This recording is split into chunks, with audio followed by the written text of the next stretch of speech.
The title of this episode, Freedom and Whiskey, as you know, is the phrase that was used in an article that Jamie wrote, and Roger finds it in his historical research. And so we called the episode Freedom and Whiskey because it's the clue that brings Claire back to Jamie. The costume that Claire makes for herself and then travels back in time with, we called it affectionately the bat suit. And I think that came out of a discussion where we were talking about the costume and that Claire had to have various things and pockets that she needed to hide in it.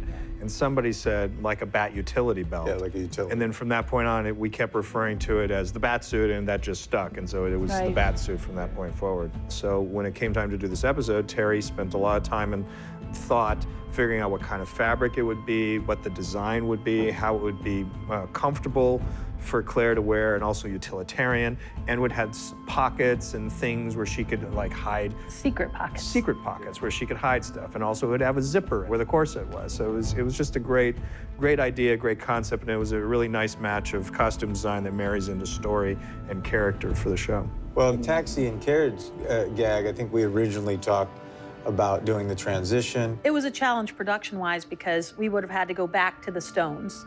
And I got this call at some point, like, can we do this anywhere other than the Stones? And I'm like, time travel somewhere different than the Stones? How am I supposed to do that? And there is a prologue in the beginning of the book that is about where Claire talks about walking through puddles and how it felt like an endless, hole that you fall into. And I'd always loved that. So we took that from there and came up with the idea to do an actual puddle that she steps from.